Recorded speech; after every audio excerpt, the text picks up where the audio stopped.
Hola, ¿cómo les va? Para mí es un gusto poder compartir con todos ustedes. Obviamente no me es fácil hablar de un celular, pero sé que oportunamente van a estar ahí en un encuentro presencial y la amiga María Eugenia me pidió si podía acercar algunas palabras como para eh, relanzar el debate, para intentar poner en agenda algunos temas que son los temas inherentes a la práctica esta que hemos denominado orientación vocacional. Me corrijo, más que hemos denominado, nosotros no hemos denominado nada. En realidad hemos heredado esta expresión que nos complica bastante, a decir verdad, y que parte de esas complicaciones son interesantes y bien viene la ocasión para tratar de desarmarlas, de revisarlas críticamente, digo yo, porque la palabra, la expresión orientación vocacional ya tiene una connotación, digamos, directiva. Se supone una relación en el saber entre alguien que sabe y otro que no, es decir, alguien que orienta y otro que está desorientado, lo cual trae un problema también, digo, porque el orientador necesita de un orientado y entonces si no está, lo fabrica. Y si está, tiene como la ansiedad y la vocación, vale la expresión, aunque después vamos a tratar de ver si podemos también desarmar esta idea de vocación, de ayudar, ¿no? En algún texto digo algo así como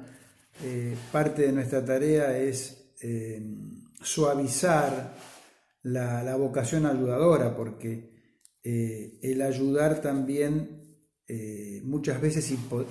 impotentiza al otro, ¿no? Lo deja como impotente y entonces nuevamente el aspecto central es cómo alguien se coloca en ese lugar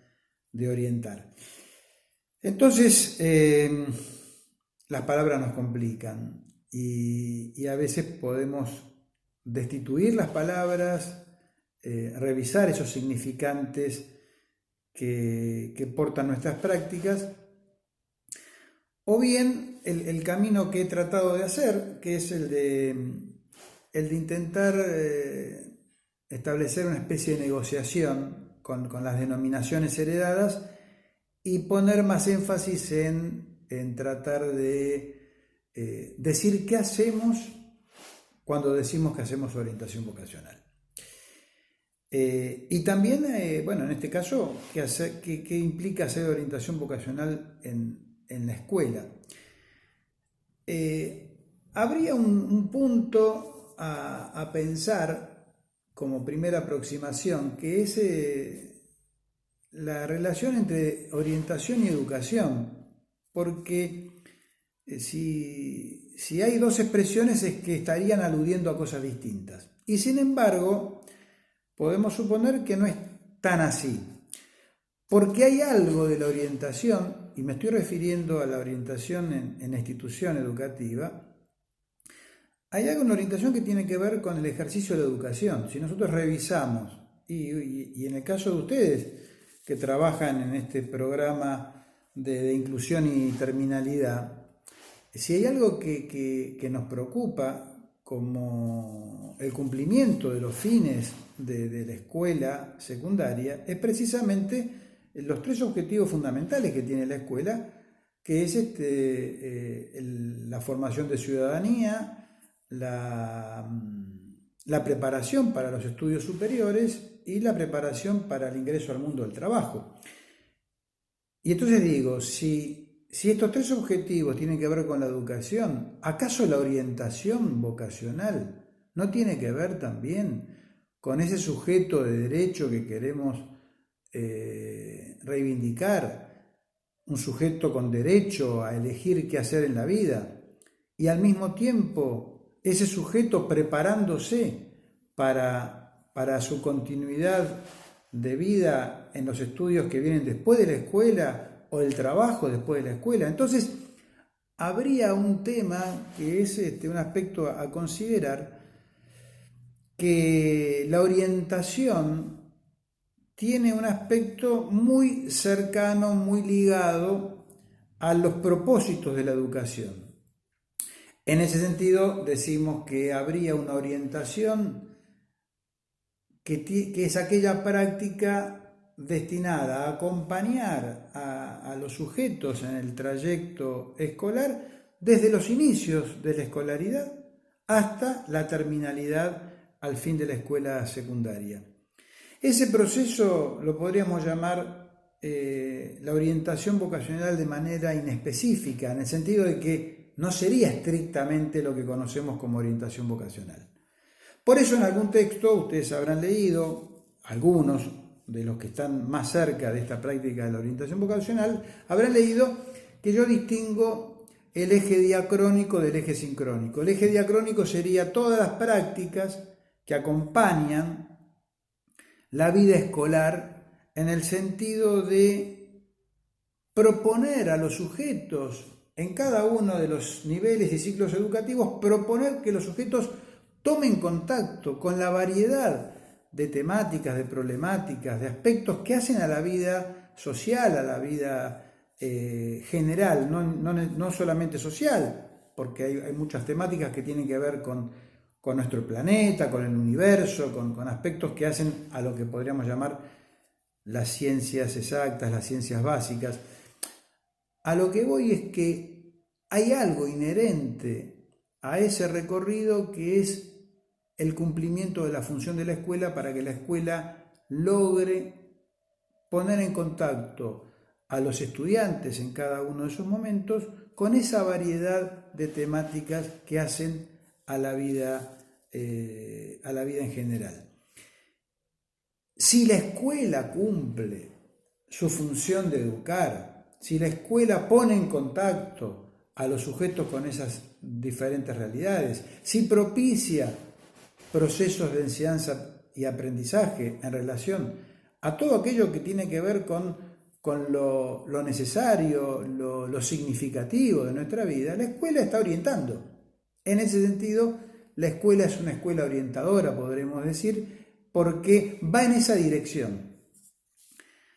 Sin embargo, también algunos habrán leído que yo digo que la orientación es una orientación que no orienta, porque allí donde la orientación se liga con la educación, estaríamos hablando de una experiencia orientadora. Pero allí donde lo que tratamos de hacer es de generar dispositivos para los sujetos que se enfrentan con una problemática social, que es la problemática de tener que elegir cuando el trayecto produce un corte. Dicho de manera sencilla, es el recorrido escolar tiene algunos cortes que son los fines de ciclos o los fines de niveles. En esa finalización de esos trayectos se juega la problemática de elegir. Elegir qué hago, cómo sigo, qué elijo. Y entonces, allí, cuando la sociedad organizada de tal manera enfrenta a los sujetos a esta cuestión de tener que elegir, allí podremos pensar la necesidad de armar dispositivos especialmente diseñados para acompañar a los sujetos en esos procesos de elección. Es lo que denomino el eje sincrónico de la orientación vocacional en la escuela, es decir, pensar momentos donde lo crítico de elegir se juega y es necesario armar algún dispositivo que sostenga y acompañe a esos sujetos. Los dispositivos en general tienen que ver, desde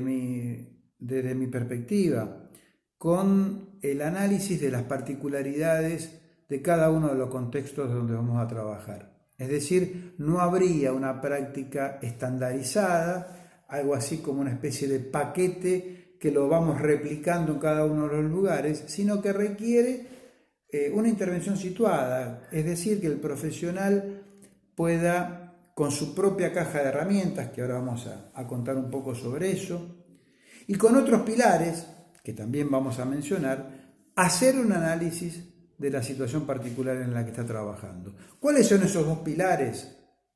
que para mí son los que se sostienen de manera invariante en la práctica de la orientación, es la concepción de sujeto que tenemos. Desde el psicoanálisis pensamos un sujeto, que es un sujeto dividido, que es un sujeto de deseo, en el sentido de que el deseo pulsa a los sujetos a buscar objetos que los satisfagan, pero al mismo tiempo que va pulsando en esa búsqueda tiene alguna particularidad, que es una búsqueda imposible en algún sentido, de manera acabada, de manera total. Entonces eso es una especie de herida al narcisismo, de creer que uno lo puede todo y que uno va a encontrar aquello que lo satisfaga plenamente. Por eso la idea de la vocación es una idea que está anclada en otro paradigma, que es el paradigma de la completud. Es decir, hay algo que sí es posible tenerlo de manera absoluta, de manera certera. Esa certeza es la que invita a pensar en que haya instrumentos de medición, de evaluación, como son los test, que se sostiene justamente en esta idea de que algo de eso es posible. Si lo que decimos es que hay algo de eso que no es posible, si hay algo que tiene que ver con el orden de lo imposible, podemos decir, hay algo que es imposible y hay otra, y habilita todas las posibilidades. Las posibilidades son justamente buscar objetos que satisfagan ese deseo, sabiendo que ese deseo es un deseo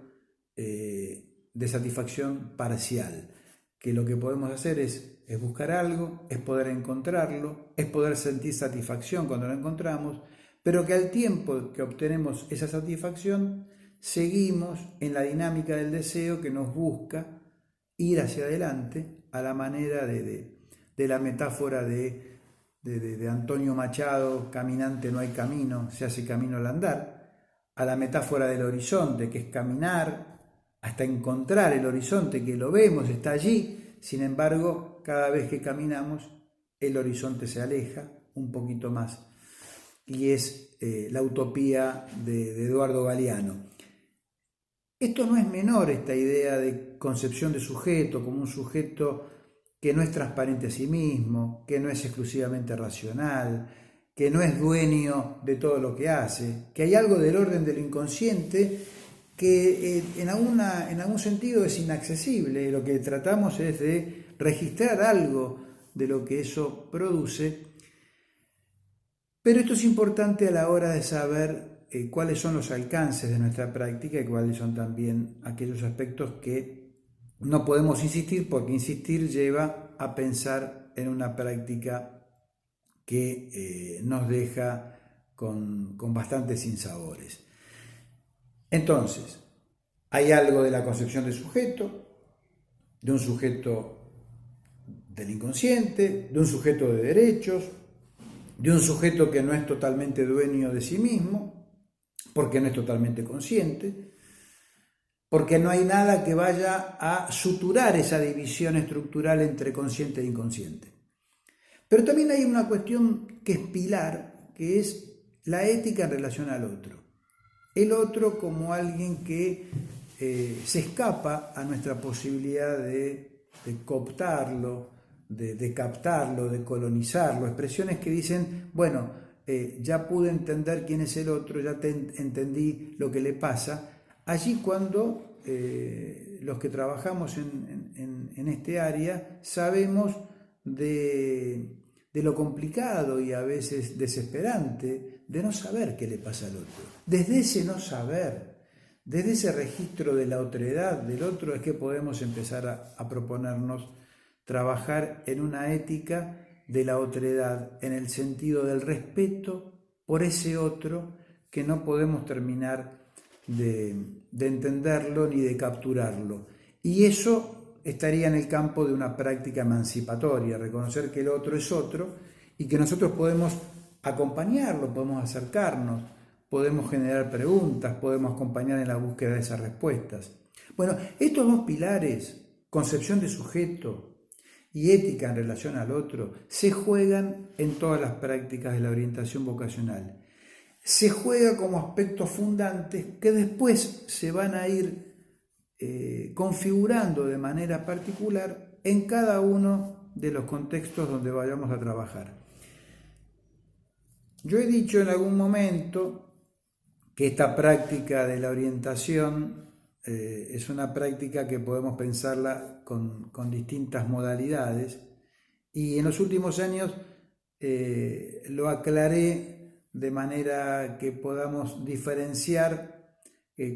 cómo hacer orientación cuando alguien nos consulta en alguno de los espacios que nosotros podemos brindar, sea un consultorio, sea un hospital, sea una sociedad de fomento, sea una escuela. Nosotros invitamos a que nos consulten. Una práctica es la de la orientación, allí cuando nos consultan, y una práctica distinta es la orientación con los que están ahí, con los que están haciendo un programa de terminalidad, con los que están en la escuela, con los sujetos que están transitando su vida y que se enfrentan a la situación de tener que elegir. No es lo mismo pensar un dispositivo, armar un dispositivo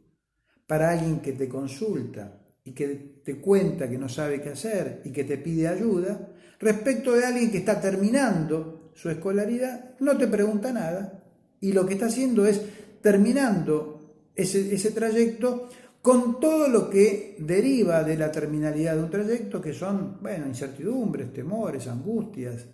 ese no saber qué viene después,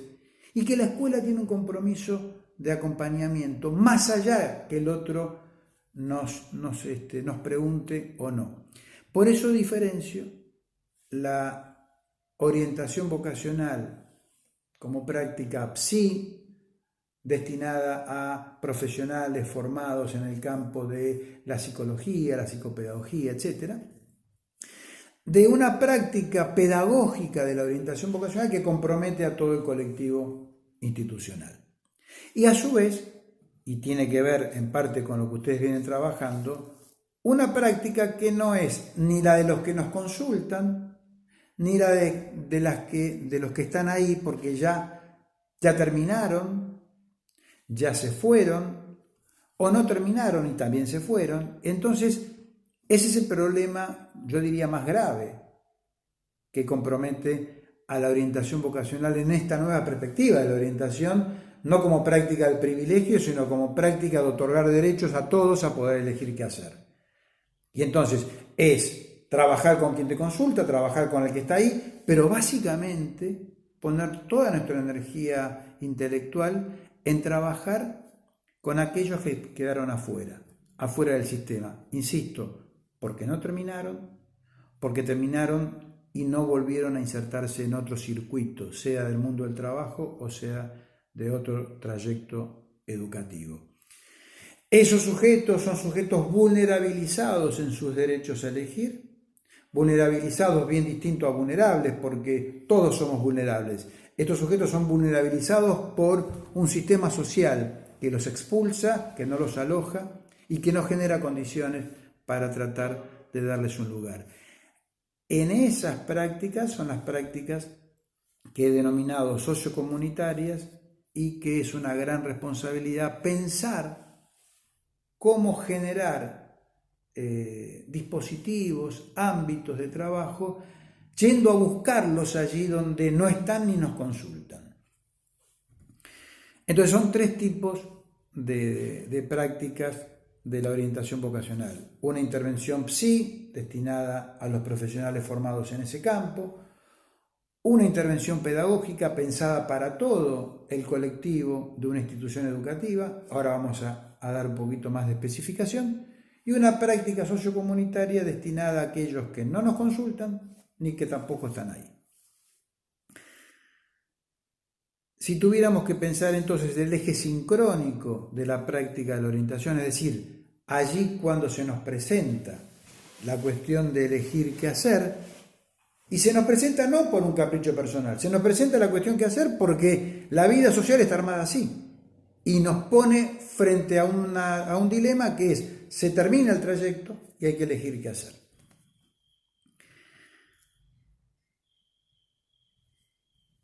Ahí es cuestión de empezar a inventar qué hacer para acompañar a esos sujetos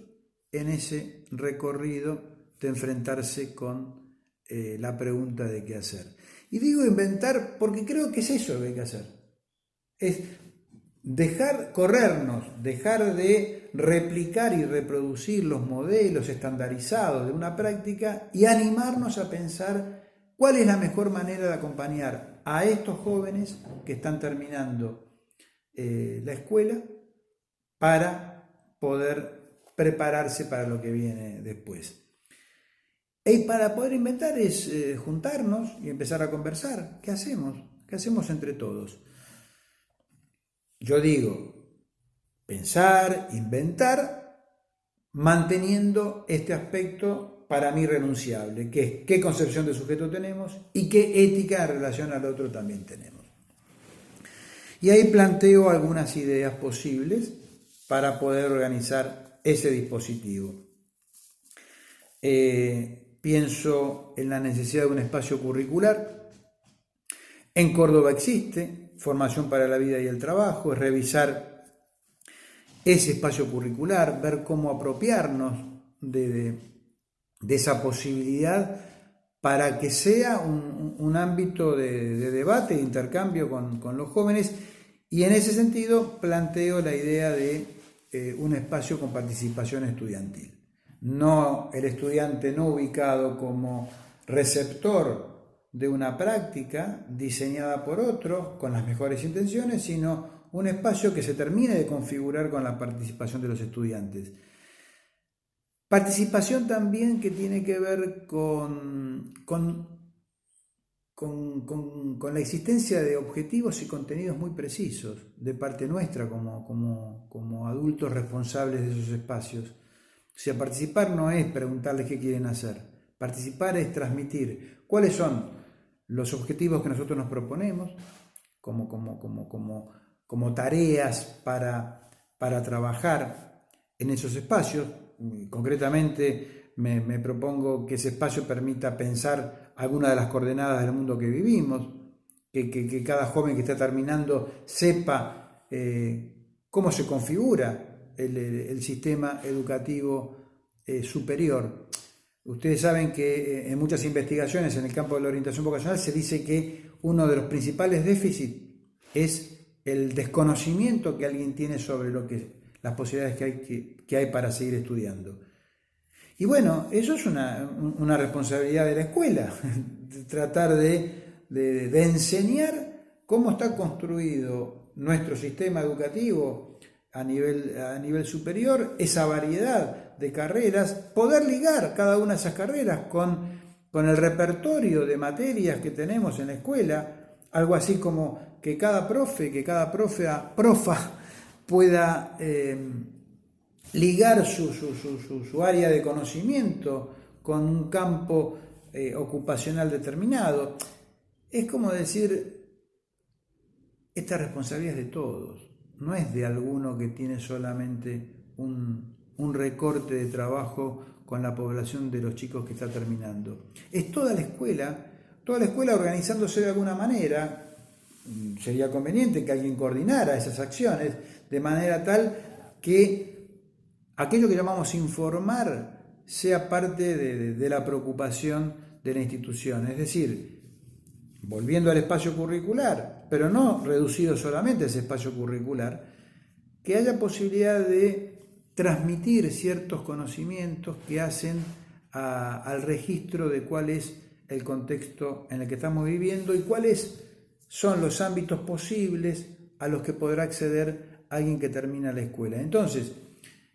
saber cómo está configurado el sistema universitario o el sistema superior no universitario, la diferencia justamente entre un estudio universitario y uno no universitario, las diferencias o el debate instalado entre lo público y lo privado, digamos, todo eso hace a temáticas que si no se enseñan en la escuela, probablemente algunos de los estudiantes no las aprendan en ningún lugar. No hablemos de aquel estudiante más acomodado, que en todo caso difícilmente forme parte del PIT como programa de inclusión y terminalidad, sino que justamente estos estudiantes son vulnerabilizados en algún sentido y entonces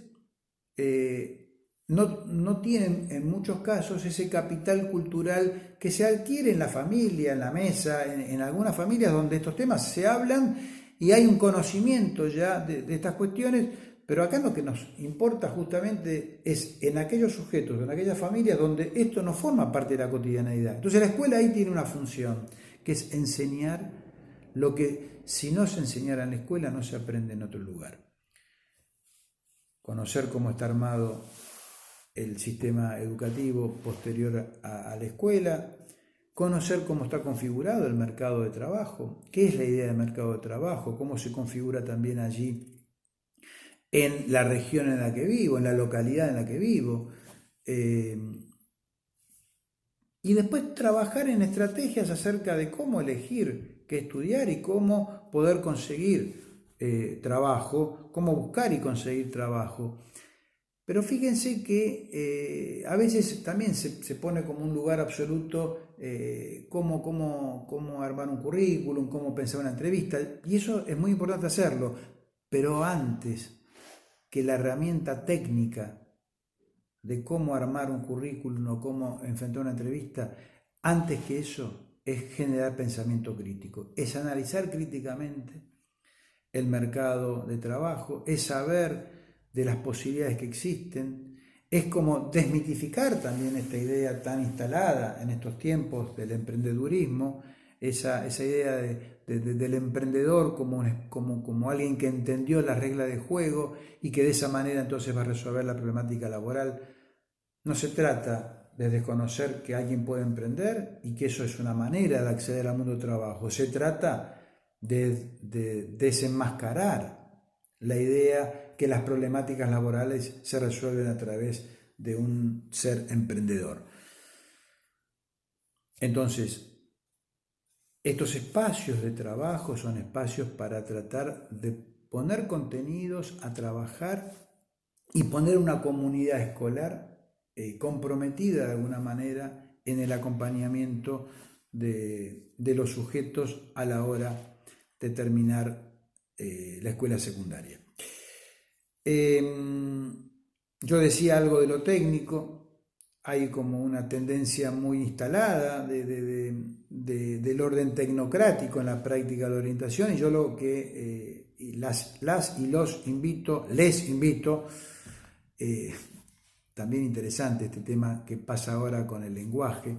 esta incomodidad que nos genera no saber cómo hablar, este lenguaje que hemos heredado porque ni ustedes ni yo elegimos este lenguaje, sino que el lenguaje nos constituyó, y así como nos constituyó, hoy nos representa más o menos y nos genera incomodidad. Y más allá si se resuelve o no con una E, con una X, con una arroba, la idea es que esa incomodidad habla de una herencia, de un sistema social que nos produce, y que si algo podemos hacer es tratar de deconstruirlo de alguna manera para entender esas lógicas de poder que generan ciertos procesos de naturalización. Entonces digo,